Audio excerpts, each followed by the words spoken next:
Bom, vocês estão ouvindo aí ao fundo uma obra de Bruno Araújo e mais um software. Depois ele vai dizer o que é. Né? Então vamos dar início aqui ao seminário do Observatório da Inovação e Competitividade do Instituto de Estudos Avançados da USP, dia 27 de maio de 2019. O tema é Música e Inteligência Artificial. Sou Mário Sérgio Salerno, aqui do IEA. Davi Nakano, que também é do Observatório e da Poli, vai fazer alguns comentários. E o Bruno Araújo, que é economista, ninguém é perfeito,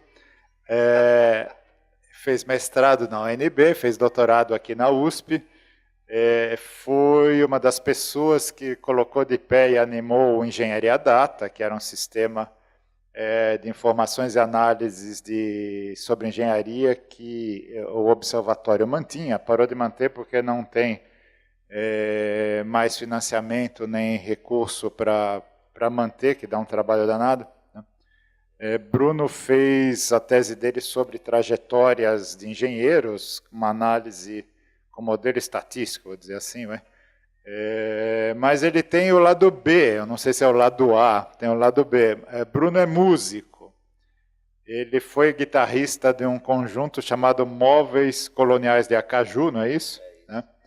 Durante um tempo, e depois ele gravou um disco, aliás, comprem, só que ninguém sabe onde vende, certo? Depois você fala onde é que pode fazer merchandising, não tem problema, você não ganha cachê para vir aqui mesmo, então vende seu disco.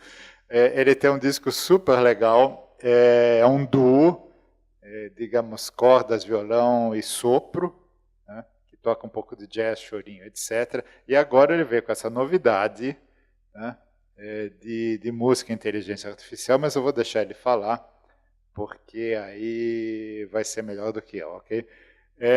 Para os nossos internautas, vocês podem fazer perguntas, colocações, podem tocar um pouquinho, etc., não tocar, acho que a gente não recebe voz, né? Não toquem, que a gente não vai ouvir. Mandem suas perguntas, mensagens, etc., para iearesponde@usp.br. iearesponde@usp.br. Deve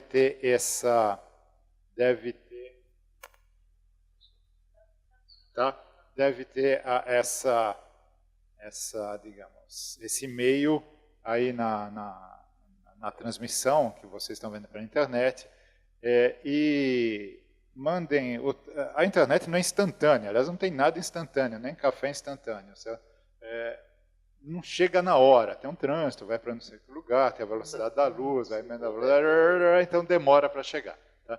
Então se vocês deixarem para mandar questões muito no fim do expediente, muito no fim do evento, a gente não vai receber, ok? Bom, Bruno, obrigado pela sua participação. Eu que agradeço. Bola é sua. Bom dia, pessoal. Vocês aqui, também o pessoal que está acompanhando na internet. De fato, enfim, eu sou um egresso da Poli, né, aqui. Mas eu também sou músico aí desde os meus 15 anos, e sempre me interessei por essa parte de música e tecnologia, né? Contar um pouquinho da história desse seminário, né? Eu estava falando com o Mário, enfim, a gente tem alguns artigos juntos e tal, de vez em quando a gente bate um fio aí. Aí eu falei, olha, pô, Mário, eu gravei um disco aí e tal, usando praticamente inteligência artificial, né? Eu fico brincando que nesse disco a única coisa de carbono que tem aí sou eu, né, tocando guitarra. O resto é tudo silício mesmo. O resto é tudo silício, né? Tudo software e tal. Eu já vinha mexendo com esse tipo de coisa há algum tempo. E no ano passado me deu um estalo, falei, não, vou fazer, tem um monte de música aqui, por que não, né? E aí a coisa foi andando. Aí eu mostrei pro Mário, ele falou, pô, cara, mas engana bem, né? Se é que esse era o objetivo, né? Eu mostrei para várias pessoas também, os caras não falam que é algo mecânico, né? Depois eu vou falar um pouco sobre esse processo, né? Mas no final. Aí o Mário falou, poxa, por que você não fala um pouco sobre essa relação, né? Música e inteligência artificial? Bom, nunca tinha pensado nisso, né? Mas foi um desafio, assim, para eu pensar, né, como é essa relação e, de alguma forma, trazer alguns insights, né, sobre o que isso tem a ver com gestão de processos de inovação, né, que é basicamente a linha de pesquisa do professor Mário, né, e, enfim, a gente estudou bastante, né, também com o professor Mário, com o professor Davi, a Poli, né, a engenharia de produção tem um pé muito forte nisso. E, assim, eu acho que inteligência artificial hoje está em tudo, praticamente, né, internet das coisas, esse tipo de coisa, e por que a gente também, por que na arte seria diferente, né? E a gente realmente precisa se adaptar a esse mundo. Eu não estou aqui para dizer que é melhor, pior, necessariamente, mas é uma realidade, né? Então, o que a gente pode aproveitar isso, essas oportunidades, né? E não ficar igual o vendedor de vela brigando com Thomas Edison, né? Mas até um tempo atrás, hoje acho que não se fala mais isso, mas uma das imagens, digamos assim, que se fazia para caracterizar o que era inteligência artificial, o que seria inteligência humana, entre aspas, é que a inteligência artificial seria incapaz de trabalhar emoções, digamos, que é uma coisa típica de arte, certo? Mas aparentemente vai ter que achar uma outra definição, porque essa já foi. Pois aqui eu fiz uma reflexão um pouco mais ampla, tá? Eu vou começar falando aqui sobre o que é música, o que é inteligência artificial, uma visão bastante pessoal.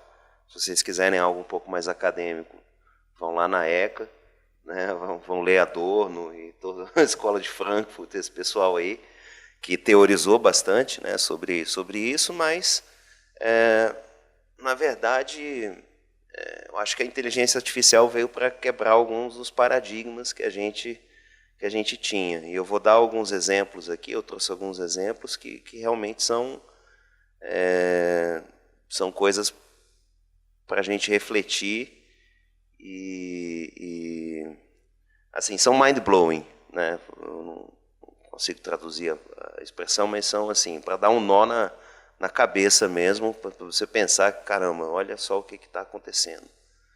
Né? São, às vezes, até coisas bem experimentais, né, em princípio, mas isso pode ter implicações muito interessantes para outros processos de inovação, não apenas na arte, né?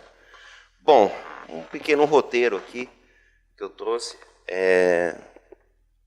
Gente, sem querer ser arrogante ou qualquer outra coisa, o que é música, né? Parece assim, do tipo, algo muito pretensioso. Não é isso. É só uma visão minha, tá, sobre isso, que é inteligência artificial também, e a conexão que a inteligência artificial pode ter na música. Eu estruturei essa minha fala aqui, essas reflexões, em 3 possibilidades. Tá? A questão da execução musical, a questão da divulgação de música e a questão de criação / composição. Tá? Que eu acho que realmente é a última fronteira. É a grande novidade aí, pelo menos nos últimos 10 anos, tá? Porque, enfim, a parte de execução é algo que já vem aí desde o final dos anos 70, anos 80. A questão de divulgação a gente pegou aí na década passada, né, nos anos 2000, e a parte de criação eu acho que é uma coisa bem dessa década mesmo. Tá? Bom, o que é música, né? Bom, uma definição etimológica, né, seria a arte das musas. Né, muito bacana, né? Vem do grego, né? Mas, dito de uma forma muito simples até, seria a arte de você combinar sons e ritmos seguindo uma pré-organização de tempo. Né? essa é uma definição bem simplista, mas aqui tem vários elementos que são importantes, que é a questão da variação de frequências, que seria o pitch, né, um dó, dó, dó, dó, e o ritmo, né, a duração de cada nota. E a história de você falar uma pré-organização ao longo do tempo tem a ideia de ciclo, né, que seriam os compassos. Ah, mas existe música sem compasso? Sim, existe. Existe música até sem música, né? Mas, enfim, tem... não sei se vocês sabem aquela peça do John Cage, 3:48, né? Que o cidadão chega lá, senta no piano, não toca nada. A peça e passa 3 minutos e 48 segundos. E é isso. Tem que ligar o cronômetro para dar 3:48. Pois é. Enfim, claro... Enfim, a arte sempre vai contestar tudo, inclusive a própria arte, né? Mas é uma definição. Eu tenho uma visão um pouco pessoal, que é a seguinte. A música, como a arte em geral, ela é uma expressão individual aliada a um certo referencial estético, e mexe com o simbólico. Ela vai um pouco além, né, da obra em si. Ela tem um contexto, ela tem um significado muito importante. Então, poxa, acho que um bom exemplo é quando você tem um hino nacional, né, do tipo, tem um simbolismo muito maior do que apenas uma peça musical, né? Eu sempre lembro de um amigo meu, talvez até esteja assistindo lá, o Sérgio, que ele fez graduação, mestrado, doutorado no Japão. E aí ele foi para a ópera, né, japonesa, e, assim, não entendeu nada. Né? Assim, tinha um bocado de tambores, o cara dançando, né? Aí do tipo, caramba, ele primeiro não sabia quando começava, quando acabava, assim, o que era um ato daquele negócio, não entendeu nada, né? Na época também, acho que por conta da juventude, ele tinha 19 anos, né, também. E aí quando ele olha pro lado, tá um velhinho assim chorando, cara. Tipo, aquilo era muito simbólico para ele e para aquele senhor, né? E o Sérgio não tinha background, né, suficiente para entender naquele momento o que era aquilo, aquele simbolismo. Então, acho que são essas 3 coisas que são importantes, né? E são condições necessárias, eu acho. Assim, não adianta você fazer uma música em que você está fazendo uma estética, um simbólico, mas não vem de uma expressão individual. Da mesma forma, um cara gritando no meio da rua não seria música se você não tiver ali ligado a um senso estético, um referencial, né? Aqui eu peguei uma definição do Wikipedia, que ele... caramba, habilitará, sim. Ele tem mais elementos, mas no fundo acho que dá para resumir nisso daqui. Depois, enfim, acho que vocês sobem as apresentações, né? Tá. Então, enfim, depois se quiser dar uma olhada, ele abriu lá no final. Tá, aqui, né? Enfim, numa visão muito simplificada, a arte está ligada principalmente a um ou mais dos seguintes aspectos: manifestação de alguma habilidade especial, criação artificial de algo pelo ser humano, desencadeamento de algum tipo de resposta no ser humano, como senso de prazer ou beleza, né, estética, né? Apresentação de algum tipo de ordem, padrão ou harmonia. Bom, isso é questionável, né? Tem arte bem, digamos, não simétrica, né? Enfim, mas depois a gente pode olhar. Eu focaria nesses 3 aspectos aqui. Bom, se eu passei desse slide, então eu estou indo bem, porque eu acho que talvez fosse o mais polêmico. O que é inteligência artificial? Bom, aí também eu fui dar uma olhada em algumas pessoas que tentaram estabelecer esse conceito, né? Seria uma inteligência similar à humana, mas produzida por um software. Ótimo, boa definição, simples, só que não quer dizer nada, né? Assim, rigorosamente, tá bom. É como se fosse um silogismo, né? A própria palavra já quer dizer isso, você não definiu, né? Mas seria uma capacidade de um sistema de interpretar dados externos, aprender a partir desses dados e utilizar essas aprendizagens para atingir objetivos e realizar tarefas específicas através de uma adaptação flexível. Aqui ele colocou, né, acho que esqueci o nome dos caras que formularam esse conceito, mas eles ligam muito a história da inteligência artificial com o machine learning, né? Quer dizer, que é essa história de você reinterpretar recursivamente, né, uma realidade e, enfim, produzir coisas, né, interessantes, tarefas específicas, né? Sempre tem uma finalidade que você precisa dizer para o computador ou para o software, para a máquina que você está trabalhando, qual é o objetivo final, né? Em robótica, uma das coisas mais difíceis é emular esse movimento, né, do dedo, do polegar opositor e tal.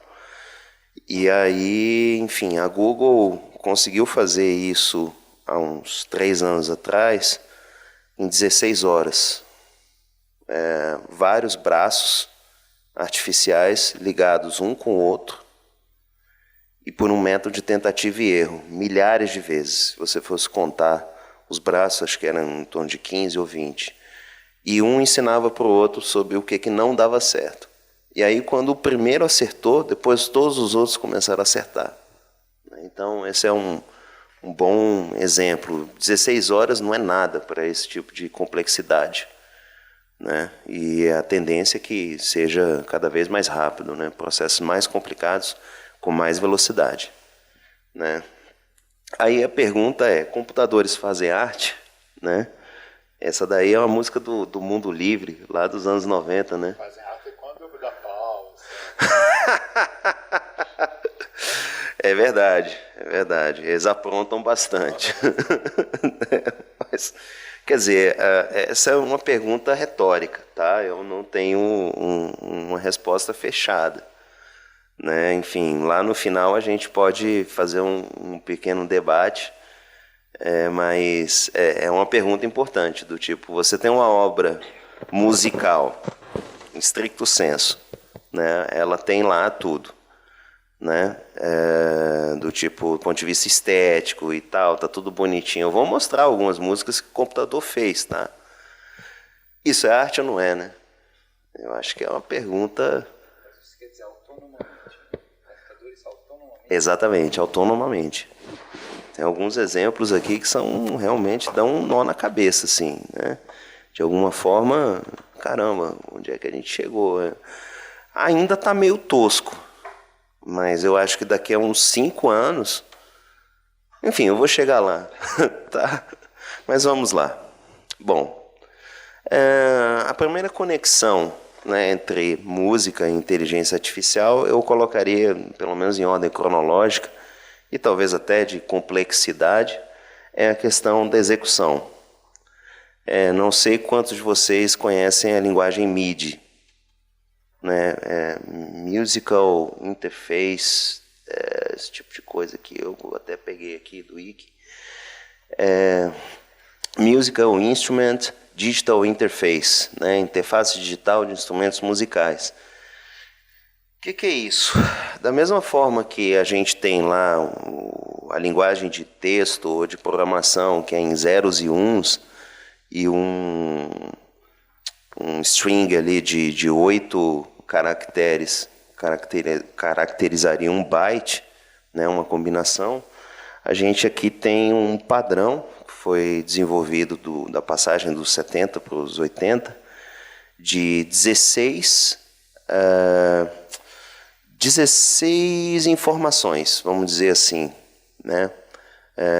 Um string de MIDI, né? Uma notinha de MIDI, ele contém 16 informações, entre elas o timbre, claro, a altura, né, musical, a duração, mas também coisas, por exemplo, como o panorama, como... O que é o panorama? O panorama é o esquerdo-direito, tá? Modernamente você tem sistemas de som que são 360 e tal, mas essencialmente pensa no panorama como o estéreo, né? Se o som está à sua esquerda ou está à sua direita. A outra coisa é o ataque da nota, né? Se ela está forte, se está fraca, né? Esse tipo de informação. E é uma informação que é muito... Bom, ela é padronizada. É uma informação que ela é muito leve, né? Então, enfim, pensa que tamanho lá nos anos 80 era um problema, né? Para um disquete, caramba, cabia quanto? Era 1.4 mega, né? O pequenininho, aqueles... 256K, só que com algo como, sei lá, 8K, você tinha uma peça inteira. Tem até hoje. Se você usar um software de notação musical, os arquivos são muito leves. Muito leves. Bom, essa é a linguagem MIDI. A linguagem MIDI, ela tem vários usos, né? Ele é um protocolo. Então, você pode, por exemplo, tocar e o computador interpretar e passar aquilo para a partitura. Tá? Teoricamente, isso é possível.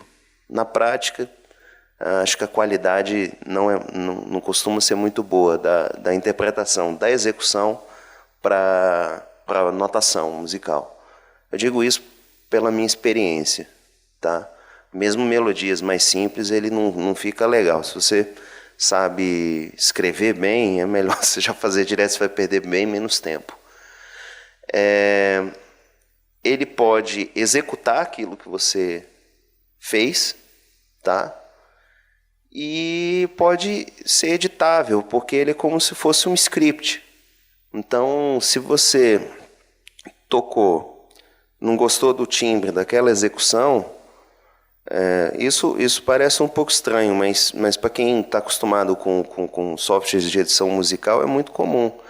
Sei lá, você tem um timbre de órgão tipo Fender Rhodes, não é um órgão, um piano elétrico. Aí você quer deixar ele com som de Hammond, som de órgão, de igreja. Você não precisa tocar de novo.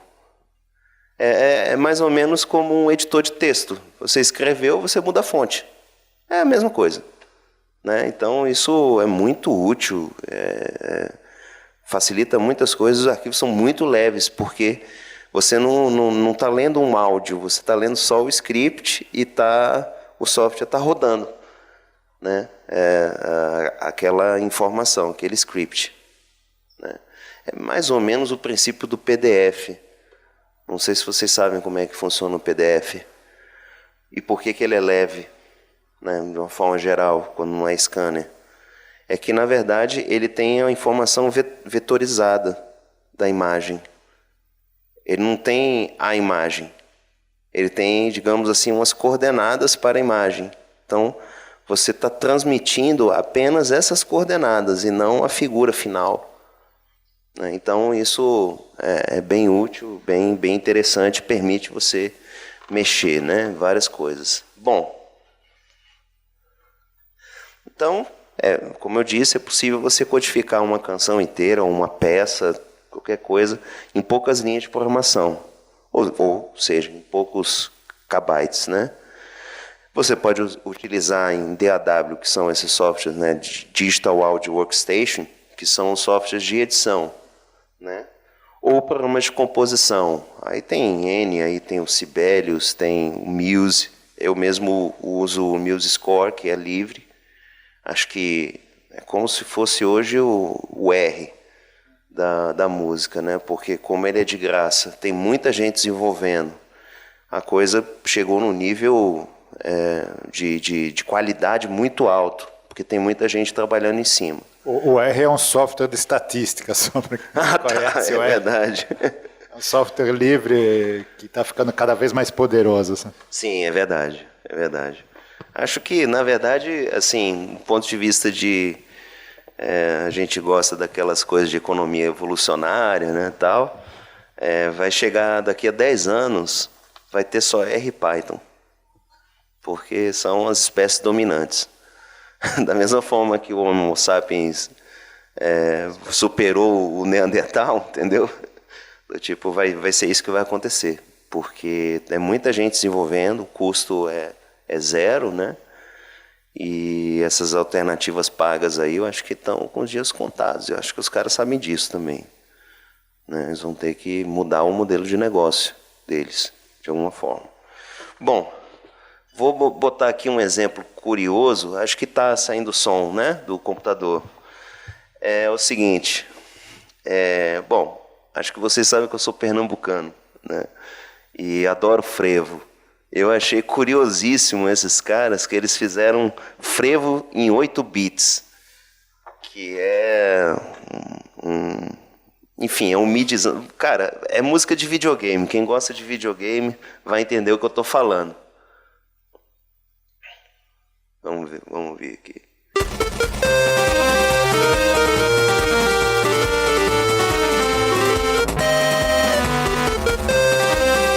Bom, no mínimo curioso, né?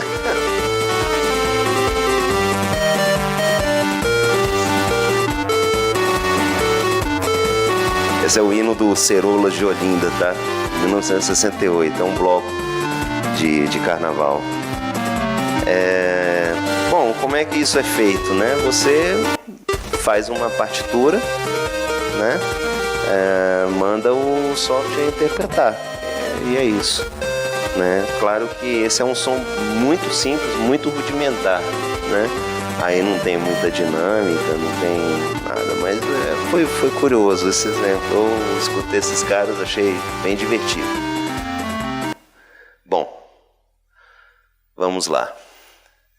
Então essa é a primeira conexão que eu diria, né? A questão da execução musical, né? Você utilizar a máquina para executar uma obra artística. Tem muito valor, né? Não só assim como resultado final, mas principalmente para prototipagem, vamos dizer assim. Né? Eu não sou um cara que escrevo música muito bem, mas eu vou fazendo tentativa e erro. Né? Então, você vai errando até você achar ali o que está bom. Né? Então, acho que esse é um bom jeito da gente pensar esse tipo de coisa. Bom, segunda conexão, que aí seria dos anos 2000 que eu colocaria, né? A questão da divulgação musical. E aí eu coloquei mais uma provocação ali no final, mas é o seguinte: o que é melhor hoje em dia? Você meter uma música na novela das 8 ou numa lista apurada do Spotify? O que vocês acham?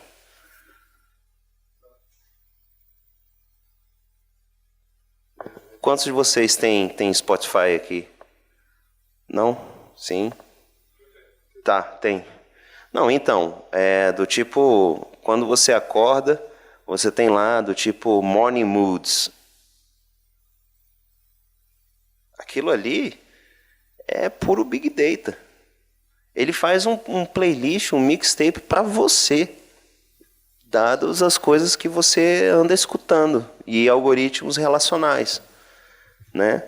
Se você entrar, por exemplo, vamos citar aqui um exemplo, é meio tosco, mas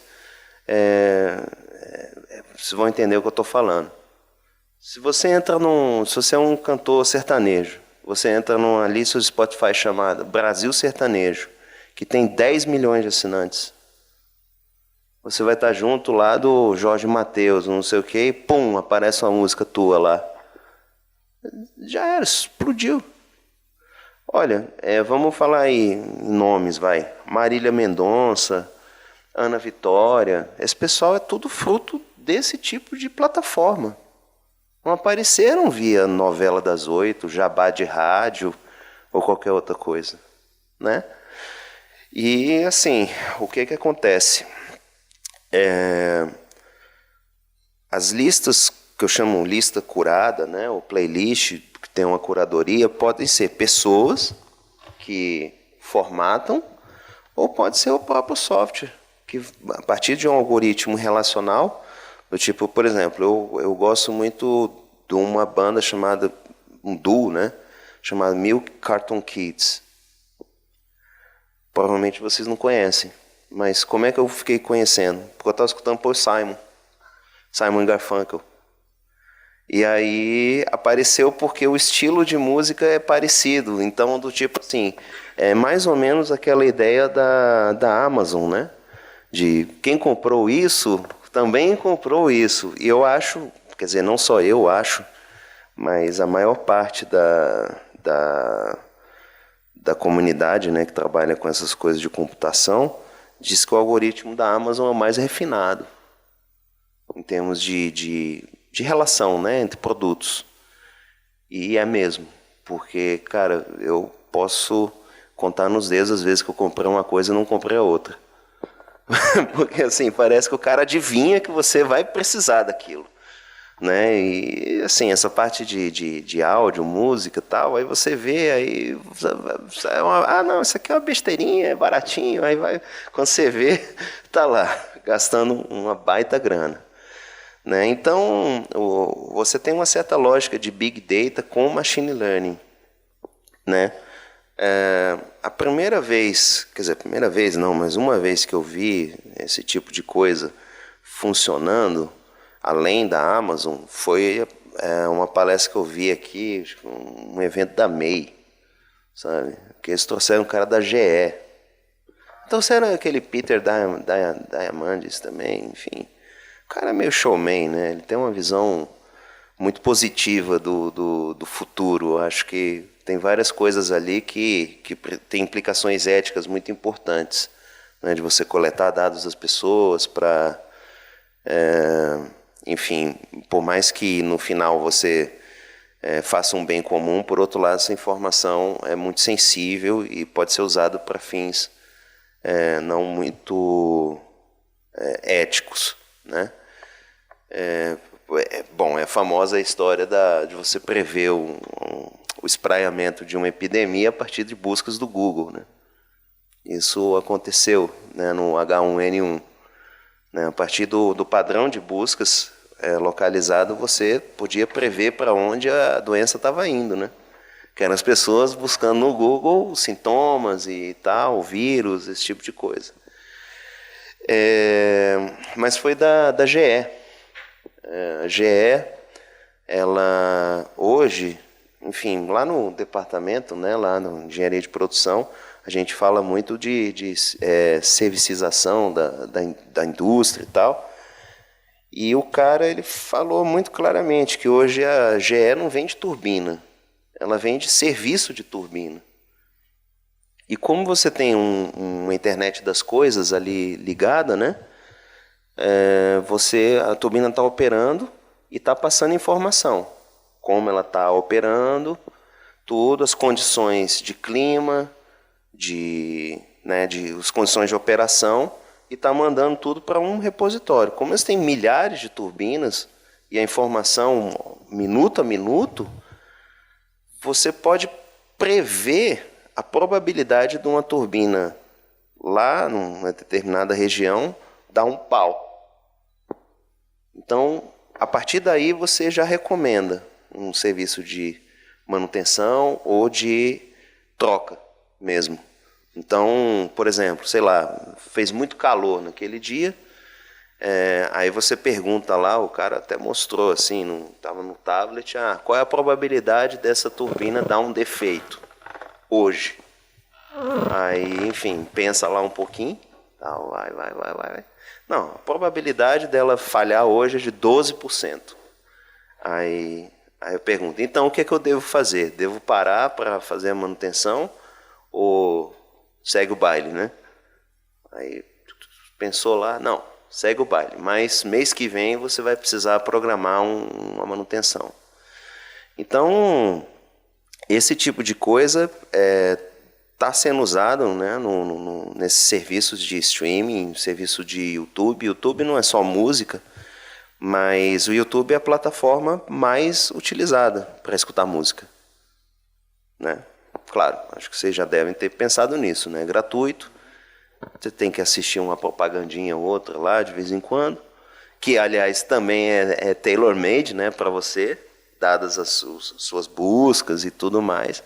Eu mesmo, caramba, tinha, não sei se vocês conhecem aquela plataforma do Masterclass, Coursera, esse tipo de coisa. O Masterclass, o Masterclass ele é um Coursera Plus e é pago. Tinha uma época que eu não aguentava mais ver a cara do Carlos Santana, sabe? Porque o Carlos Santana tem um curso lá no Masterclass. Aí eu ia ver qualquer vídeo, aparecia a propaganda lá e o cara lá vendendo o peixe dele, né? Enfim, é mais ou menos isso. Essas empresas, bom, aqui são 2 links, né? Porque a Amazon não apenas ela tem um algoritmo que ela usa, mas ela dá consultoria nisso. Não sei se vocês sabiam. Se você clicar aqui, você vai ver, ó, modelos e algoritmos de machine learning. Você pode comprar uma solução deles para a sua empresa. Entendeu? Aqui, calma aí. Aqui a GE também tem a mesmo serviço também, não só para eles, mas para outras empresas. Agora o que é interessante é isso aqui. Depois a gente pode ler com calma, mas o Spotify é de longe hoje a plataforma de música que mais utiliza inteligência artificial, tá? É absurdo o que os caras fazem, entendeu? Tem um programador aqui que eu li, né, isso é uma matéria da Forbes, né? Esse cara aqui. Bom, você tem o Spotify para artistas. Eu confesso que eu nunca usei, mas eu vou começar a estudar, né? Porque, enfim, é uma ferramenta para você impulsionar a sua divulgação, você controlar um pouco. Pessoas que escutam um determinado som vão escutar o seu, entendeu? É mais ou menos o exemplo lá do Simon Garfunkel e Milk Cartoon Kids, né? Que eu acabei virando fã dos caras, mas nunca tinha ouvido falar. Né? Então, isso é muito interessante. E tem aqui, ele fala num programador francês, aqui, ó. Cadê esse cara aqui? Aqui, ó, François Pachet. Aí que eu acho que é a fronteira, que aí já é a terceira coisa, que é o seguinte: usar os padrões de música do que as pessoas gostam para fazer composição. Então, tecnicamente, você vai virar uma fábrica de hits, né? A questão é se as pessoas vão gostar ou não. Tem um exemplo aqui que eu peguei, enfim, é meio esquisito. Agora, não duvide que daqui a 5 anos, se a gente resolver fazer uma nova edição, digamos assim, a música mais tocada no Brasil foi feita por um computador. Não acho que esse é improvável, tá? Bom, aqui a terceira conexão, que é a questão da criação. E depois eu vou falar um pouco sobre o meu disco aqui, vender um pouco o peixe. Mas a coisa começou desse jeito aqui, tá? Mais ou menos. A Google resolveu brincar de fazer uma composição e deu nisso daqui, tá?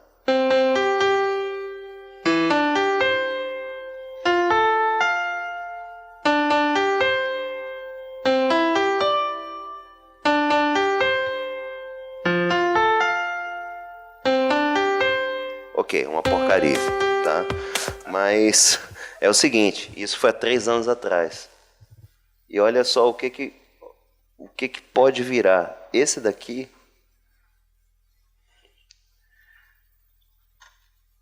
é uma composição muito curiosa, que é a seguinte, cadê? Essa não. Tem um anúncio aqui. Deixa carregando aqui um pouco.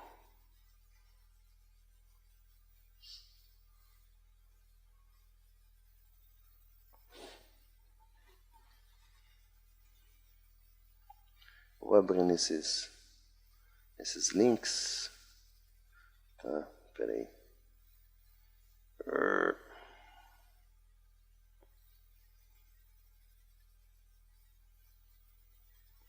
Já tem pergunta aqui. Deixa eu ver o que eu te faço. Ah, tá, legal.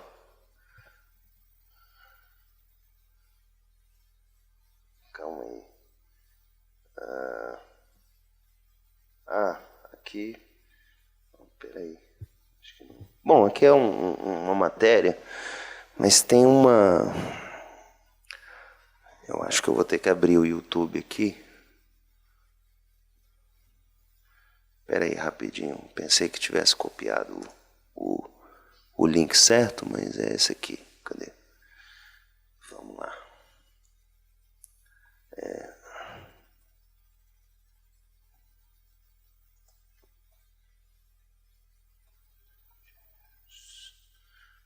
Music. Beatles. Dead Scar. Ok. A história dessa música é muito, muito curiosa. Que é o seguinte.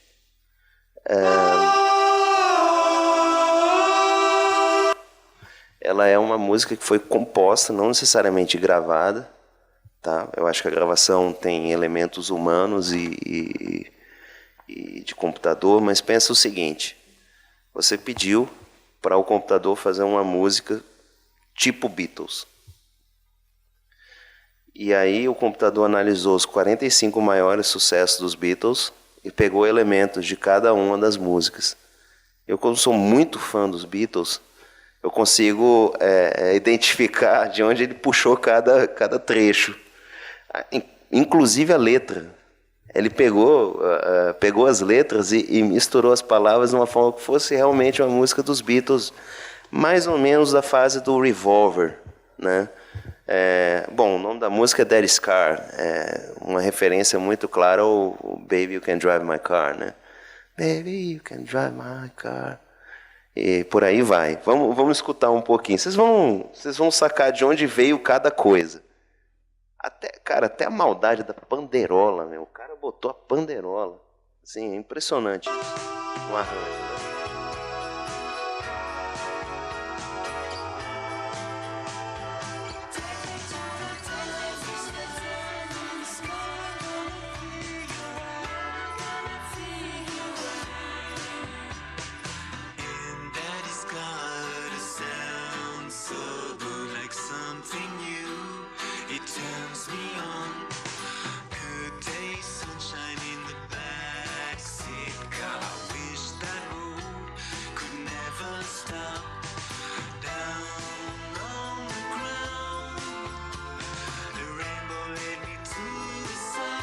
Total, cara. É impressionante, né?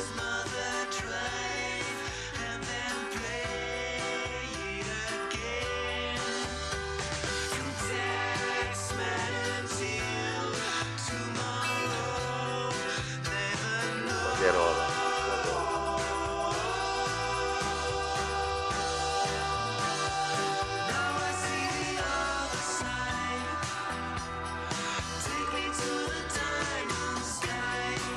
Cara, é impressionante.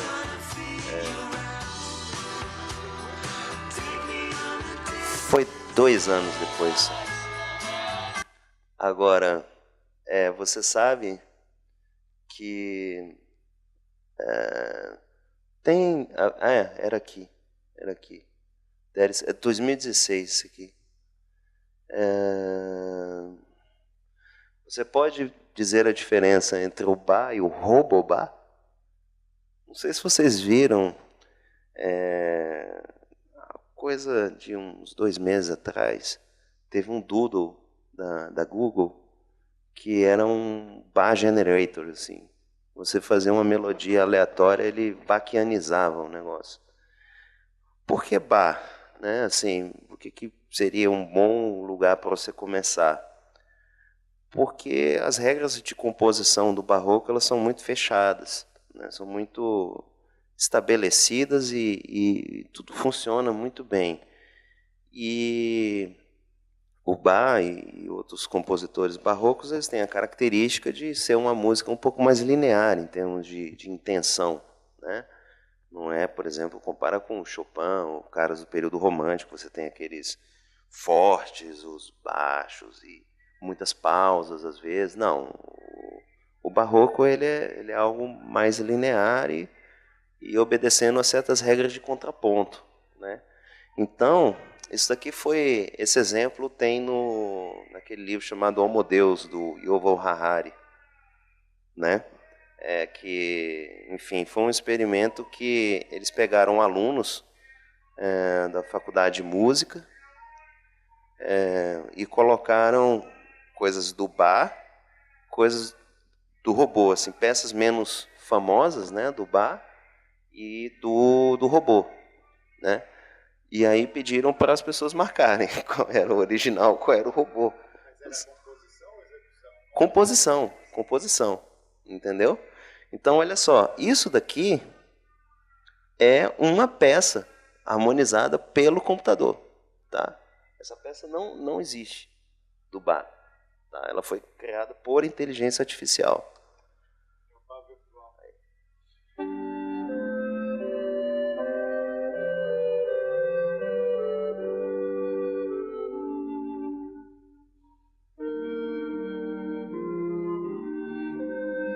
Seria um quarteto de cordas, né? Aqui, uma midizão, né? Claro, a execução é mid e tal, tá meio tosco, mas eu queria que vocês prestassem atenção na composição. Contraponto perfeito.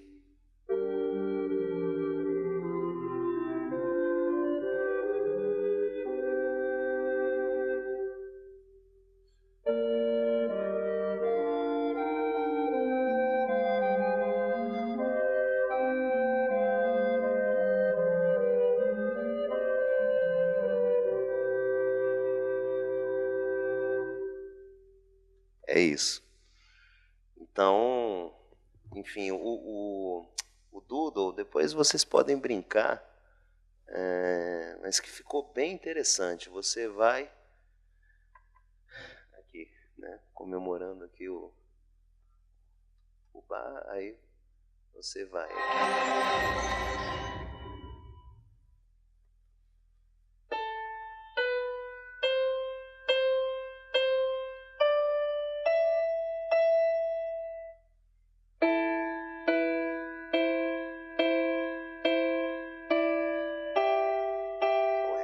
De contraponto, né? E aí você meteu mais algumas vozes.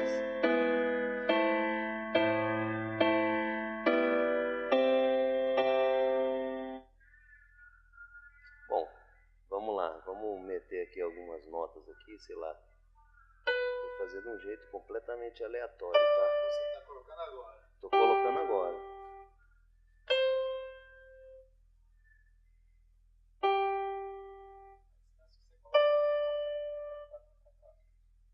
Aqui seria ou... Bom, aqui tá bem simples, né? Mas seria ou notas de um tempo ou notas de meio tempo, né? Sei lá, tô fazendo um troço completamente aleatório, tá? Então, beleza. Totalmente aleatório. Vamos lá.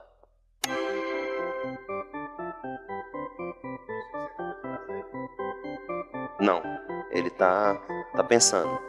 Agora vai. Ó, meteu todas as outras, ó.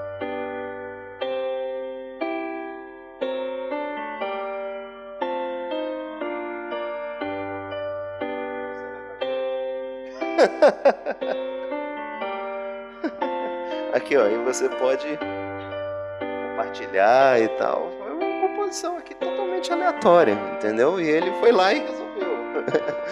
Então, é igual aquele zagueiro que dá um chutão pra cima e chega lá na frente, o craque resolve tudo, né? Exato. Mas então, essa aqui é uma experiência bem interessante. E tem um algoritmo de inteligência artificial aí por trás para fazer a composição, né? Bom, a gente já viu aqui a coisa dos Beatles, né? O Bach e toda essa história. Falando um pouco aqui do meu processo, né? E como a gente começou essa conversa hoje de manhã.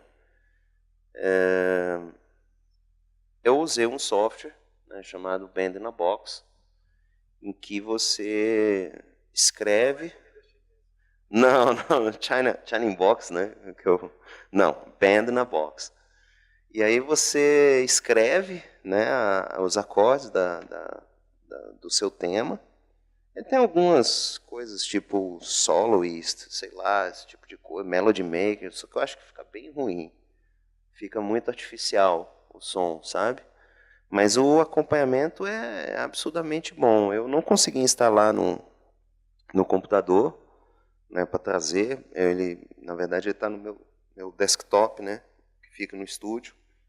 Então, não consegui tirar, né, o software para botar em algo mais portátil para eu fazer aqui como se fosse uma demonstração, uma música na hora. Mas tudo que você precisa fazer é escrever a sequência de acordes que você tem e ele interpreta aquilo. E cada vez que ele interpreta de uma forma diferente. Assim, minimamente diferente, entendeu? Você dá parâmetros para interpretação? Sim, do tipo, tem algumas ordens que você coloca, do tipo simple arrangement, complex arrangement, que aí ele tem um MIDI por trás e um jeito de tocar, né? E aí, qual é a graça, né? Você vai tentando, vai fazendo tentativa e erro, e aí quando você gosta, você tipo congela aquela interpretação, entendeu? Tem, por exemplo, teve algumas músicas do disco, né, em que eu botei baixo de heavy metal no meio de um bolero. Aí do tipo eu botei lá baixo heavy metal tal, não sei o quê, e aí ele interpretou aquilo ali e deu certo, entendeu? Você tem que ir testando. Às vezes você misturar estilos da tocada, entendeu? Também te permite fazer isso. Mas o que é bem interessante é que depois de um tempo de você trabalhando com esse tipo de experiência, é como se você estivesse tocando com um cara. Então você já meio que pega o macete do cara de tocar e você começa a interagir com a máquina, né, na sua composição também. Então, enfim, se vocês me permitirem, vamos escutar um pouquinho aqui. Posso tirar aqui o... Tá. Tem uma pergunta aqui, e eu já vou colocar, quer dizer, mais uma declaração. Tá? Então, tá lá. Olá, Bruno e todos envolvidos na apresentação do seminário. Bom dia, conheço o trabalho do Móveis Coloniais. Parabéns pelo trabalho. Meu nome é Elton e finalizei o MBA pela Exalc da USP em dezembro de 2018, sob o título Blockchain na Indústria Fonográfica. Fui orientado pela professora Renata Maré, acho que é isso, que me avisou sobre esse seminário. Obrigado, Renata. Além de ter me ajudado a delimitar o projeto para falar dessa nova tecnologia dentro da música. A inteligência artificial na música é assunto que até então não tinha ouvido falar. Gostaria de saber como podemos trazer o blockchain para ser discutido na inteligência artificial voltado à música. Ele trabalha com produção musical, quer fazer um contato, eu mandei o e-mail para você. Obrigado, Elton. Sei lá, numa dessas a gente marca uma conversa sobre blockchain, acho que pode até marcar, e uma das coisas pode ser blockchain música. Eu nunca tinha ouvido falar de blockchain música, por exemplo. Né? Mas, enfim, você conhecia alguma coisa de blockchain música? Também não, né? Tá bom, beleza. Também não, mas por que não? Eu acho que tem aí um potencial, né, questão de autoração, de controle de direitos autorais e tudo mais. Eu acho que é algo para se pensar mesmo, né? Enfim, agora tem que pensar. Elton, pode me contactar aí, eu adoro esse tipo de conversa, né, de coisa assim fora da casinha, né? Acho que hoje o músico ele precisa ser completo, entender como o mercado funciona e tudo, né? Não é só chegar e tocar, né? Tem que saber como as coisas funcionam, né? Do tipo, meu sonho é entrar numa lista curada do do, do Spotify, do tipo Peaceful Guitar, alguma coisa assim, entendeu? Aí minha vida vai mudar. Mas, enfim, por favor.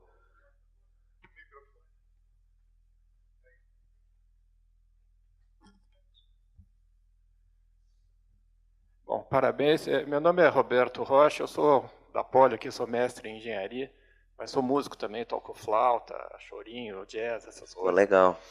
E o que eu queria perguntar para você, esse papel exatamente do ser humano ensinando a máquina, o learning aí do machine, até que ponto você consegue orientar a máquina sobre o teu gosto musical? Né? Por exemplo, aí eu vi no texto do Bara, ele toca, pelo que eu percebi, ele toca uma música em tom menor e termina com um tom maior, que é uma coisa bacana e que o Bar usava muito. Então é bacana, computador, eu gosto disso. Mas, além disso, eu gosto de Cole Porter, algumas soluções que ele dá lá, não sei o quê. Eu gosto de Jobim, não sei o quê, que ele faz uma sequência de acordes de determinada maneira. Ou seja, até que ponto eu consigo passar o meu gosto musical, as minhas referências, baseado em alguns artistas que são da minha referência, para o computador, de maneira que ele vá criando e eu vá corrigindo. Não, bacana isso, isso assim, isso não, até um momento em que eu chego numa criação conjunta, ou seja, o meu gosto musical, que eu consegui orientar a máquina e ela conseguiu acelerar a minha produtividade e fazer uma coisa que talvez até eu conseguisse fazer, mas eu demoraria muito mais tempo, porque eu não tenho aquele big data todo por trás de quais são as referências desses caras e tal, e o computador tem, né? Ou seja, essa interação entre a criação humana e a criação do computador, como eu posso ir orientando ele na direção dos meus objetivos musicais? Não, é ótimo, excelente pergunta. Eu acho que tem dois jeitos, né? Um jeito um pouco mais old school, assim, um pouco mais difícil também de fazer, é você escrever tudo. Você, no fim, você faz ali uma criação do MIDI e manda o cara tocar. Tem alguns truques, assim, por exemplo, a questão da intensidade.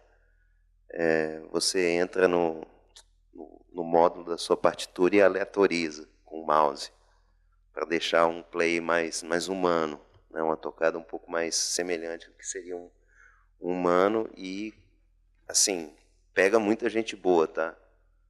Assim, tem um amigo meu que faz muito loop de bateria com MIDI, ele tem a manha e pega muito produtor, o cara fala, pô, esse bateria é bom pra caramba, e o cara não erra, né? Então esse é um jeito que seria um pouco mais difícil, um pouco mais old school. O que eu fiz foi o seguinte, é uma pena não estar aqui com software, mas se eu mando o cara, por exemplo, uma bossa, aí tem bossa estilo Tom Jobim, tem uma opção parecida, entendeu? Bossa trio, tal. Eu vou até mostrar aqui uma música que eu usei essa fórmula, né, do Bossa Trio, né, de batera, baixo e piano. Aí você escuta, né, vê como é que o cara está tocando e, eventualmente, você pode entrar no MIDI que ele fez e corrigir uma coisa ou outra. Por exemplo, não gostei desse acorde aqui, esse acorde está ruim. Aí você vai lá e mexe de uma forma um pouco artesanal. Então, de fato, a vantagem é a seguinte, que ele já te entrega algo interessante e depois você só vai naquilo que você não gostou tanto. E eu posso compor sem saber absolutamente nada, ou seja, eu entro lá na pauta, não tenho a menor ideia do que seja, o que você fez aqui? Coloco lá 3 bolinhas, 5 bolinhas, aperto o botão, viro as costas e deixo ele tocar? Não, aí não. Ele não pode escolher o andamento? Não, não. Isso você tem que mandar e você tem que botar os acordes que você quer na sua música. Talvez daqui a uns 2 anos. Sei lá, por exemplo, é Roberto, né? O Roberto gosta muito de chorinho, aí vamos gravar o carinhoso. Você vai ter que botar a harmonia certinha do carinhoso, senão ele não vai virar outra coisa que não, ele não vai se corrigir, entendeu? Você teria que meter lá a cifra do negócio, e aí você vai nos estilos, no andamento, em tudo, né, que você pode mexer. Bruno, aproveitando um pouquinho a interrupção, uma dúvida, vamos dizer assim, que eu tenho no estágio atual desse tipo de aplicação, basicamente você tem alguma referência, né? E aí assim, a máquina ou o software, ele cria alguma coisa a partir dessa referência, né? Então, pensando um pouco em termos de inovação, né? Isso não tenderia a ficar um pouco essa história do, bom, aí você tem uma formuleta do sertanejo, você tem uma formuleta do axé, que é repetida sempre, assim, acaba ficando sem um componente de diferenciação. Um né? Não, aliás, assim, eu tinha posto aqui o último slide como algumas reflexões, né? Exatamente esse tipo de debate. Aproveita e fala de plágio. Eu acho que o grande lance é que, a minha visão, tá? Posso estar errado, e vocês, por favor, se não concordarem, digam as impressões de vocês. Mas eu acho que o computador ele não vai conseguir fazer nada daquilo que não tenha saído da cabeça de um ser humano antes. Se ele tem um machine learning, ele vai ter que aprender de alguma coisa. Então, acho que essa é uma coisa meio insuperável na minha avaliação. Por exemplo, o computador fez uma música tipo Beatles, mas tem que ter o Beatles antes. Tem que ter alguém dando alguma referência para ele aprender a partir dali. Entendeu? Isso é muito diferente de você imaginar que um computador vai criar um novo estilo musical. Pode acontecer, não sei, eventualmente, geralmente esse tipo de coisa começa com um padrão de ritmo, né? Você pode aleatorizar e ver se fica bom, mas vai ter alguém para dizer se está bom ou não, entendeu? A referência, ela sempre vai ser humana, na minha avaliação.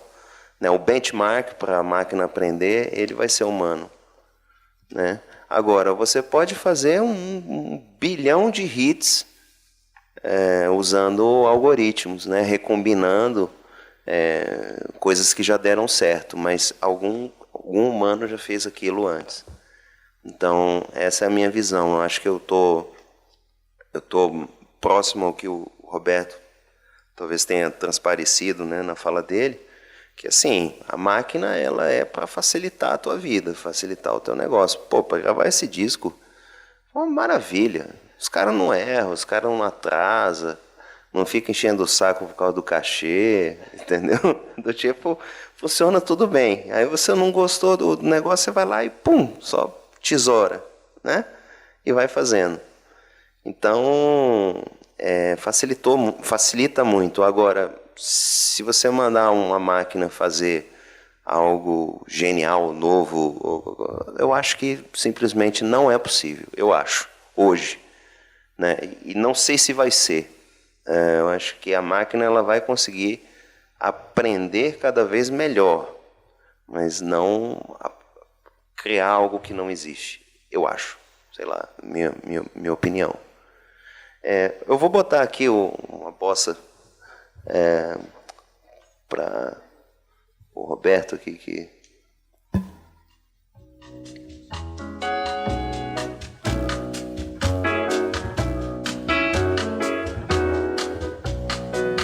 isso é máquina. Eu vou entrar só agora.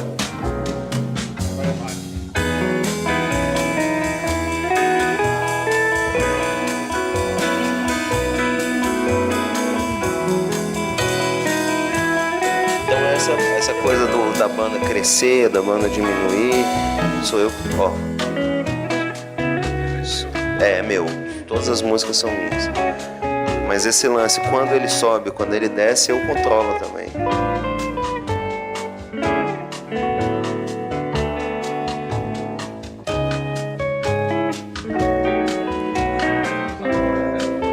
Sim. Eu tenho que mandar ele fazer. Né, aquilo que eu quero que ele faça, né? Agora tem alguns programas que harmonizam uma melodia. né? Existe, isso existe. Do tipo, ele bota igual aquele lance do bar, né? Eu também.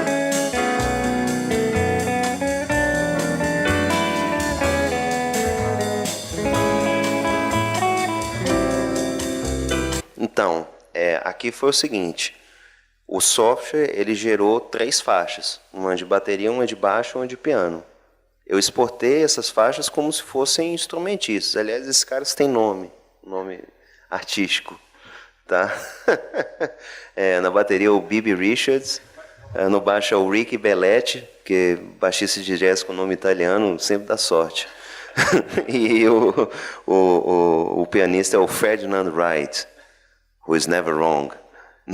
Assim, então, você exporta e aí você bota num software de edição normal, como no caso foi o Pro Tools, né, que era o do estúdio, mas eu gosto muito do Reason. E tem alternativas livres também. Tem o Audacity, que é livre, entendeu? Também funciona muito bem também. Então, foi assim, né? Foi assim que foi feito. Então, acho que, quer dizer, da minha parte deve ter algumas perguntas e tal, alguns comentários, mas eu acho que é isso. Assim como outras coisas na vida, né, na nossa vida profissional e tudo, a máquina é uma realidade e ela pode ser usada a seu favor, não como um competidor.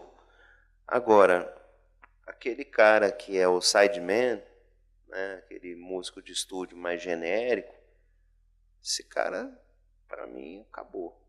Quer dizer, tem que avisar para ele que o emprego dele está ameaçado, entendeu? Sei que existe muito, acho que no Brasil até nem tem tanto isso, mas tem, por exemplo, nos Estados Unidos tem aquela indústria de Nashville, né, que, enfim, que são session men, assim, né, o cara que é horista, né, vai lá e grava 3, 4 faixas por dia com artistas diferentes. Sim, sim. Tinha, nos anos 60, tinha The Wrecking Crew, né, na Califórnia, que tinha o Barney Castle e outros caras, que era assim, era sempre a mesma banda, né? Eles gravavam com Deus e o mundo, gravava com ABBA e gravava com, sei lá, com Eagles, entendeu? Do tipo, coisa assim, nada a ver, eram músicos excelentes, né? Os caras que participaram tinham também seus trabalhos solos, né? Mas era assim, era músico profissional de 8 a 6, entendeu? E ganhava por hora, né? Eu acho que esse cara aí, honestamente, acho que não tem mais muito futuro, não. Né? Hoje, boa parte das músicas que a gente escuta, né, em rádio, esse pessoal aí do sertanejo universitário, sofrência, esse tipo de coisa, bateria eletrônica já. Bateria eletrônica já foi, digamos assim, o primeiro passo. O resto é um pulo, entendeu? De você ter um negócio em escala industrial, né? E fazer os acompanhamentos e tal. Eu acho que, assim, como tudo, né, nas nossas profissões, nas coisas que a gente faz, o cara que é genérico está fora. Né? Isso serve para tudo e na música não seria diferente. Eu acho que a genialidade humana, a inspiração, a expressão individual, isso sempre vai ter um lugar. Agora, para você fazer algo um pouco mais básico, isso daí a máquina vai fazer. Se não melhor, mas com um custo de tempo e de dinheiro muito mais baixo. Então, acho que essa que é a minha visão. Eu queria botar uma pergunta para vocês dois. Davi, vou ter para você. Mas se você voltar no tempo, por exemplo, cinema mudo, tinha uma orquestra ou, sei lá, né, tocando nos cinemas. Aí mecanizou-se a gravação, mecanicamente mesmo, a agulha subindo e descendo, batendo no disco. Aí veio o disco. Depois do disco veio a fita magnética. Os gravadores de rolo, de LA4, com uma qualidade de som bem razoável. Aí veio o CD. Né? O CD já deu uma degradada no som, porque é chata onda e tal. Aí vem os sistemas de compressão para a internet, os MPs da vida. Né? Mas tudo bem, isso aí é, digamos assim, como foi mudando o meio por o qual a música aparece no nosso ouvido, grosso modo. Mas, aparentemente, os modelos de negócio associados à música mudaram. Né? Então, o músico ia lá tocar no cinema, não sei onde, ele ia fisicamente, precisava estar todo mundo lá, se faltasse o flautista, eles tinham que improvisar de algum jeito, era lá, era na hora. Tá? A gravação já não é bem assim. Certo? Você gravou um, gravou outro, mudou um pouco. E teve um mercado muito grande de discos CDs, que aparentemente não tem mais, você deve saber melhor isso. Muitos grupos, hoje, músicos, aparentemente vivem mais de shows do que de gravação. Uhum. Né? Bom, sempre tem, né? Os coreanos aí que fizeram Você foi lá, não? Não, mas é perto de casa. A fila tinha acho que uns 10 quilômetros. É impressionante. Eu fui na padaria, tinha fila. O que é isso aí? Bom, enfim. Enfim. E agora, por exemplo, vamos pegar, não precisa ir muito para frente, como tem hoje, tá certo? Você tem você pode discutir se a qualidade é melhor ou pior, né? Se é mais genial ou menos genial, mas você tem algum instrumento, digamos, que para uma música comum ninguém percebe, tá certo? Tanto faz, né? E com muito pouca gente, um modelo de negócio diferente. Quem se apropria disso? Quem captura valor dessas coisas? Onde está o nó? Davi? Você é economista, esse valor não, tem a ver. Me falaram aí. Não, de fato... desculpa. Não, eu vejo da seguinte forma, né? Você tinha um custo de gravação e distribuição que era muito alto e uma possibilidade de você violar, vamos dizer assim, a mídia, né, era baixa. Então, quem ficava com uma boa parte do valor, pelo menos do fonograma, era a gravadora, mas você tinha um jeito de controlar muito melhor, por exemplo, os direitos autorais e conexos. Né? Então, enfim, era uma época que você conseguia remunerar os compositores, conseguia remunerar os músicos de estúdio e tal. Hoje, eu acho que a forma de consumir música, né, de apreciar a música, ela é basicamente a partir do streaming, né, ou do YouTube, ou qualquer coisa assim. O que é muito bom porque você tem uma barreira de entrada muito menor, né, muito baixa.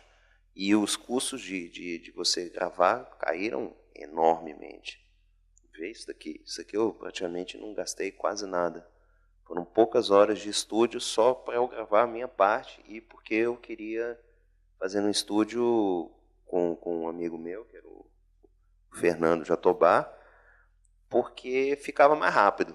Porque se eu fosse pilotar e tocar, eu ia perder muito tempo. Então, assim, eu paguei muito mais pelo tempo e pela experiência que ele tem de já chegar num resultado rápido do que necessariamente algo que fosse estritamente necessário.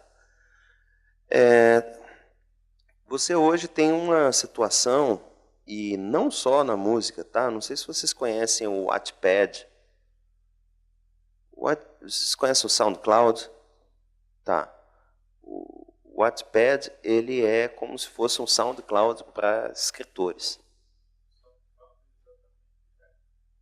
E o SoundCloud é o que? É o som das nuvens, que é um trovão. Não, na verdade é uma plataforma que você sobe suas músicas de graça, pode compartilhar, e muita gente usa até como uma forma de teste, né, das suas composições e tal. Pode ser. O Instagram, você vai lá, sobe, as pessoas vão te seguindo, vão comentando na sua música. E o Wattpad ele faz a mesma coisa para a escrita. Né? E tem muitos caras que estão fazendo, por exemplo, livros interativos. Né? Tipo, escreve um capítulo, aí recebe um feedback das pessoas, aí eventualmente reescreve, ou o próximo capítulo leva em consideração as considerações das pessoas, né? Do tipo, vira um pouco aquela do fanfic, né? De quando a plateia começa a falar um pouco sobre o roteiro. Mas, voltando, o fato é que, assim, é um momento de transição em termos de remuneração, porque eu posso dizer, por experiência própria, que o streaming paga muito mal, mas, assim, absurdamente mal. Para a gente falar de números, eu acho que, bom, tem um clipe do Móveis Coloniais de Acaju que tem, sei lá, quase 2 milhões de views. E acho que eu ganhei 13, 14 reais, sei lá, coisa assim, tá? Eu ganho centavos por mês do streaming, né? Paga muito mal, né? E aí o que acontece? Eu acho que o modelo de negócios, mas não só na música, tá? Da arte em geral, eu acho que você está vivendo uma era da celebridade. Então, hoje você tem um músico que não é só músico, né? Ele é uma celebridade, ele tem um Instagram, ele tem principalmente Instagram, aí ele vai lá e anuncia marcas, faz post pago, né, no Twitter, esse tipo de coisa. Jogador de futebol, a mesma coisa, né? Então, assim, é um pouco da maldição dos nossos tempos.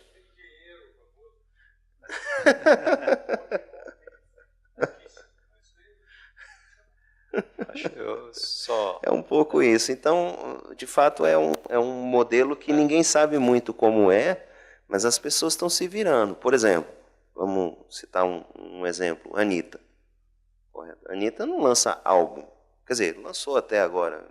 Algo até um pouco mais conceitual, mas um pouco mais maduro, né, do trabalho. Mas, normalmente é uma música, com geralmente featuring alguém, né? E aí vem todo uma avalanche estética, que é a roupa do clipe, não sei o quê, aí tá tudo conectado, entendeu? Uma ação de redes sociais, uma ação de mídia, e vai fazendo assim. Sim, a fitinha, tá certo. Bom, Davi, por favor. Do ponto de vista de modelo de negócio, bom, assim, se a gente voltar para trás, 15 anos atrás, basicamente a grande, como o Bruno falou, eram as gravadoras que se apropriavam da maior parte do valor, né? Eu acho que o digital ele mudou isso quando ele entrou na distribuição, né? Porque a gravadora ela detinha um controle muito grande por controlar a distribuição física mesmo, né? Eu acho que agora, né, como o Bruno falou, a gente está num momento de transição, mas para mim os players que estão aparecendo como os que vão deter valor são as plataformas mesmo. Porque as plataformas que, né, elas continua sendo quem controla a distribuição. Só que essa distribuição agora está na mão das plataformas, né? Então, o artista ganha uns centavos quando toca música no YouTube ou no Spotify, né? Mas a plataforma ela está controlando esse acesso. Então, eu acho que tem uma questão de esse controle do acesso, esse controle da distribuição, né? Que quem conseguir controlar isso é que vai deter a maior parte do valor aí, né? Tem umas plataformas incríveis. Eu tenho um plano telefônico, não vou falar com a operadora para não fazer concorrência, não fazer propaganda de graça, mas é desses pré-pagos, tá? Não é o mais básico, é o segundo mais básico, mas o mais básico também você ganha acesso a uma dessas, a um streaming assim, tem tudo que eu imaginei tem lá, as coisas mais estapafúrdias.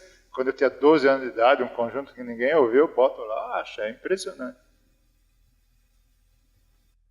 É bem por aí. Eu concordo com o Davi que quem está fazendo dinheiro são essas companhias que controlam a distribuição. E aí elas agregam valor, porque também é um mercado bem estável, né? Se você pensar, por exemplo, vamos citar duas plataformas aí, é o Spotify e o Deezer. Por que o Spotify virou dominante?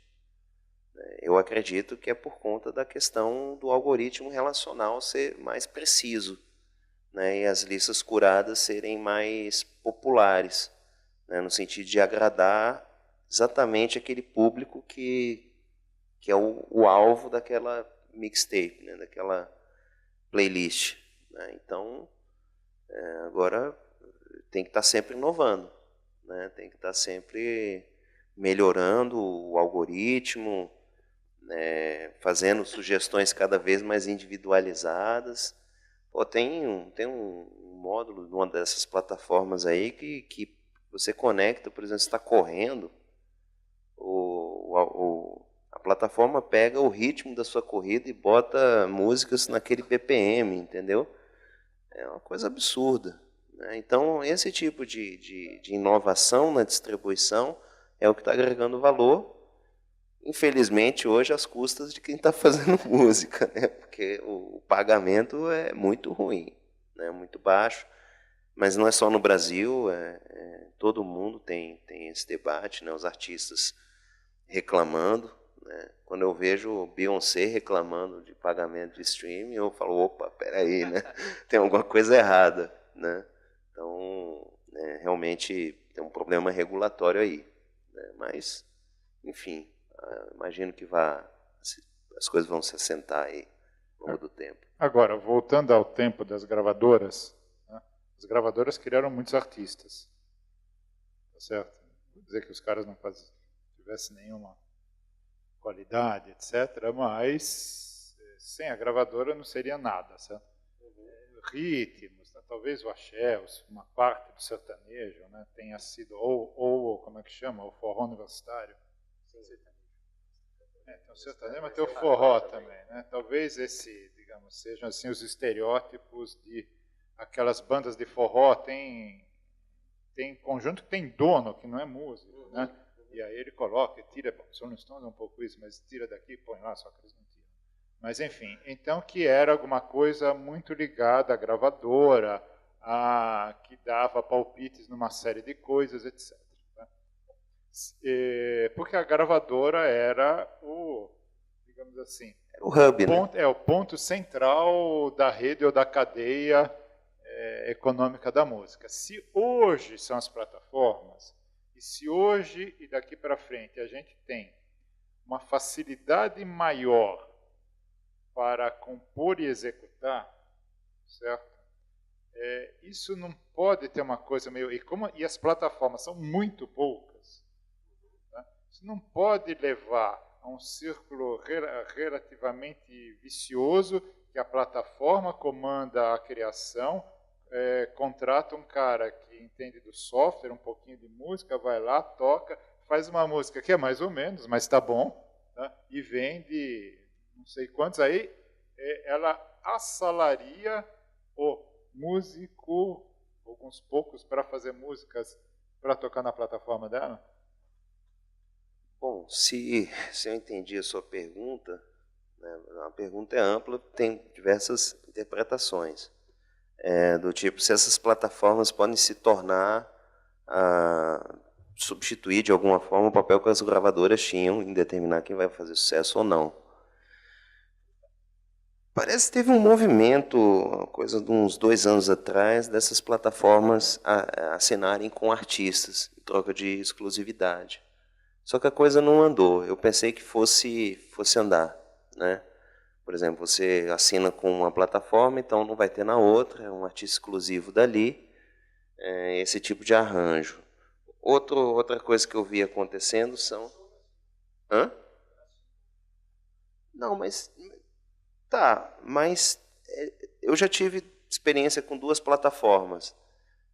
E teve um tempo que eu tinha as 2. Era muito difícil você ter um artista só numa das 2. Entendeu?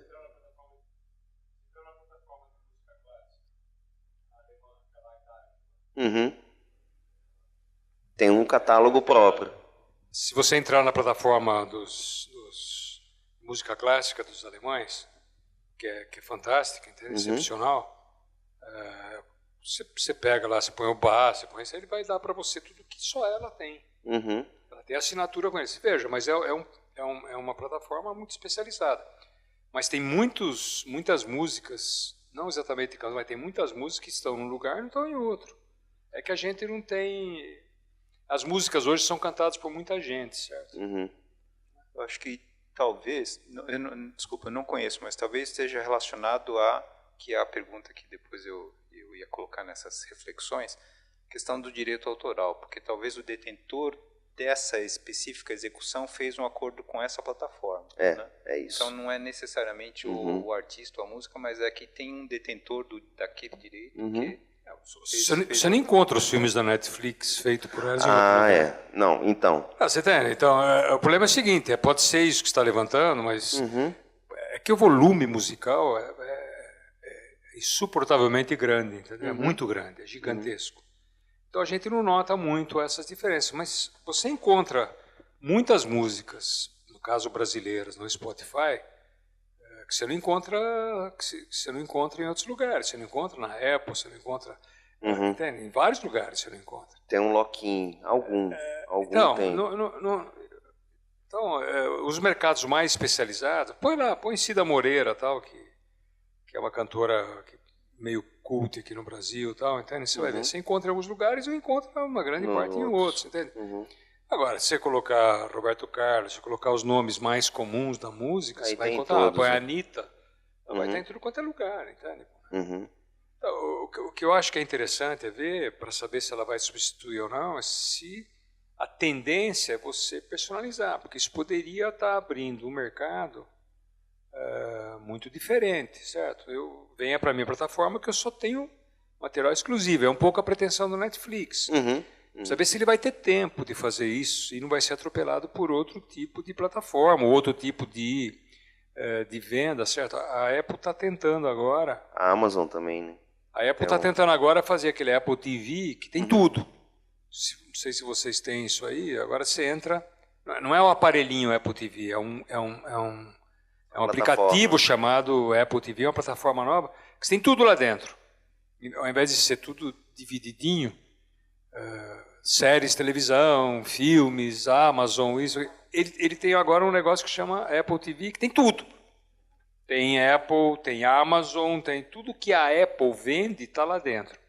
Mas é engraçado que eles, como acho que eles não têm certeza no modelo de negócio, eles mantêm as duas maneiras, certo? Então, você vê lá, a Apple TV tem os filmes que a Amazon tem. Os livros que a Amazon vende, você entende? Tem tudo lá dentro. Só que daí do lado do Apple TV você vai ver o aplicativo da Amazon, você vai ver o aplicativo da Netflix, e estão todos lá dentro também. A ideia é que se as coisas andarem, isso pelo menos os executivos da Apple dizem, eles vão manter só o Apple TV, certo? Só essa que é como se fosse um aplicativo dos aplicativos. É sempre essa a pretensão, certo? É sempre essa. Eu sou maior do que o outro. Meu guarda-chuva é maior do que o guarda-chuva do vizinho. Vai dar certo. Entende? Quem sabe, né? Está no ar, mas eles mantêm os dois sistemas. Eu acho o seguinte, a barreira à entrada é mais baixa hoje. Isso é um fato. Tanto para questão de criação, né, gravação, tudo. Do músico, isso. E assim, não é difícil você estar nessas plataformas, assim, não é difícil mesmo. Eu precisaria de uma tarde para autorar as músicas, tirar a ISRC, fazer uma certa burocracia e pagar para uma distribuidora digital, coisa como, sei lá, R$90, e está em todas. Está no iTunes, está no Spotify, no Deezer, no YouTube, qualquer coisa assim. Agora, se você me perguntar assim, isso vai democratizar, vamos dizer assim, você vai ter mais músicos célebres e tal, eu acho que não. Eu acho que você, na verdade, essas plataformas, o poder delas não é nem hoje, no caso da música, tá? Acho que o caso do Netflix é um pouco diferente, porque tem muito conteúdo exclusivo e feito pela própria Netflix. Na música, eu acho que esse movimento ainda não é tão forte, mas o poder que os caras têm é na questão da curadoria. Entendeu? Quanto mais informação você gera, mais poder você está dando para quem escolhe a informação que vai chegar até você. Né? Então, houve um tempo, sei lá, no começo dos anos 2000, em que estava começando esse negócio do it yourself, YouTube e tal, e as pessoas pensaram assim, não, agora vai ter mais fenômenos de internet, coisas que passaram um pouco fora do mainstream. Na verdade, o que aconteceu foi, de certa forma, o oposto. Né? Eu acho que os influenciadores, né, os críticos de música, os curadores desses playlists, esse tipo de coisa, eles acabaram se fortalecendo do ponto de vista do poder que eles têm na cadeia produtiva. Né? Por conta de uma certa filtragem, né, que você tem que fazer diante de tanto uma vastidão de informação. Antigamente você tinha, sei lá, 100 bandas e 2 gravavam, né? E 98 morriam pelo caminho. Né? Hoje as 100 estão gravando, né? Mas quem vai dizer quem é bom, quem é ruim e tal? Então tem vários personagens aí. Você tem os influenciadores, você tem as plataformas a partir da curadoria, que eu acho que isso aqui é o filé, né? Quer dizer, como o professor Glauco estava falando, quer dizer, a personalização, né, da tua experiência. Então, se você gosta disso daqui, muito provavelmente você vai gostar disso daqui. Você tem um mixtape feito para você, inclusive dependendo da hora do dia. Né? Tem aquela maquininha da Amazon, que comando de voz, ela está reconhecendo até o tom da sua voz hoje. Então ela pode saber com uma certa precisão, claro que isso é sujeito a chuvas e trovoadas, mas pode dar um bom palpite se você está triste ou alegre. Você imagina? Então, com esse tipo de informação, ela pode escolher uma música para você, pode, sei lá, sugerir um programa para você fazer. É muito poderoso, né? Eu acho que tem até implicações éticas, né? Como essa informação vai ser usada, né? Se é só para você, será? Acho que não, né? Isso vai para um big data aí que depois você vai no mercado, já vai ter uma oferta para você, dependendo do seu estado de humor ou qualquer outra coisa. Então, é nesse ponto de personalização que a gente está chegando. Acho que tem um paradoxo aí nessa questão aí da facilidade ou do acesso, né? Que é, por um lado, como o Bruno falou, você tem muito mais acesso, por outro lado, você tem um problema de chamar a atenção. Como você tem tanta informação, tanta gente tocando, que é exatamente essa questão das playlists, né? Que é essa sugestão, como é que você vai aparecer para o seu potencial público. Né? Tempo atrás a gente fez um estudo sobre jogos digitais, e é a mesma coisa de música, jogo digital, que é o fato de que você tem uma oferta imensa e o que realmente vende é o que está naquela lista de sugestões da App Store. Quando você abre e tem a lista de sugestões, isso aí vende. Então, o esforço agora é aparecer na lista ou então aparecer no playlist. E eu não sei se isso já chegou na música, mas nos jogos digitais, hoje você tem prestadores de serviço que se especializam em criar coisa para você entrar na lista. Sim. Você mexer no SEO, né? Nos mecanismos de indexação, né? Tem especialista nisso. Tem um cara que faz isso da vida, né? Bom. Então, vamos aqui fazer nosso encerramento, a não ser que se vocês queiram falar mais uma última coisa, não. Eu tenho 2 avisos para passar. O primeiro, falando em internet, mundo conectado, é muito curioso, porque acordo hoje de manhã e recebo um e-mail do secretário que mexe com inovação e tecnologia da Embaixada do Brasil na Índia, exatamente na esquina, na Índia, peraí que está aqui, tá? Me passando uma informação que o Instituto de Estudos Avançados, que vocês conhecem, e o Instituto de Relações Internacionais aqui da USP, no dia 11 de junho de 2019, agora, às 10h30 da manhã, na sala da congregação da Faculdade de Economia e Administração, vai fazer uma discussão, vai ser apresentado por Sumitra Dutta, eu botei um R por causa da nossa estrada, né, porque eu não conheci o antigo presidente, mas a estrada eu conheço, que é de Cornell, com o título Innovation Strategy for Brazil, Lessons for the Global Innovation Index. Okay? Então, bom, o Sumitra tem um currículo longo aqui que eu não vou falar, mas dia 11 de junho, agora, 2019, às 10h30 da manhã, na sala da congregação da Faculdade de Economia e Administração. Enquanto isso, eu vou botar a musiquinha aqui enquanto eu faço o último... Põe aí baixinho. Afinal, fizemos um negócio de inteligência artificial em música, só aparece minha burrice natural sem música. Então, vamos lá. O próximo seminário aqui do Observatório é um evento de oportunidade. Vai ser dia 3 de julho com LH, às 10 da manhã, com a Florência Ripani. A Florência é diretora nacional de inovação educativa do Ministério da Educação, Cultura, Ciência e Tecnologia da Argentina, né? E o tema dela, o que ela tem trabalhado, é inovação na educação para um mundo digital, a integração da programação e robótica no ensino obrigatório na Argentina. Tem uma discussão aqui sobre programação obrigatória e tal. Eles precisavam ir nas escolas para ver como é que são as salas de informática, né? Enfim. Mas na Argentina aparentemente está funcionando, então ela vai estar aqui em São Paulo, combinamos com ela e ela vem explicar o que é para a gente debater isso, ok?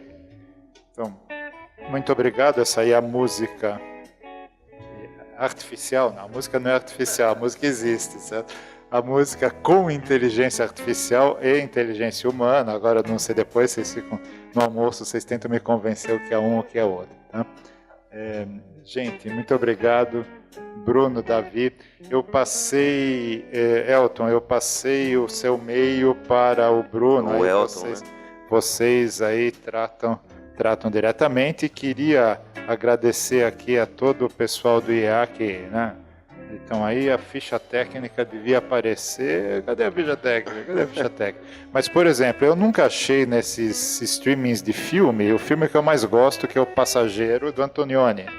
Mas passou na televisão outro dia, eu peguei só o finalzinho. Eu não consigo achar isso, a não ser antigamente locadora tinha VHS, né? Mas se alguém souber em qual dessas plataformas tem O Passageiro, Profissão Repórter, do Antonioni, não tem. Me avisa, tá? Até logo, gente. Valeu.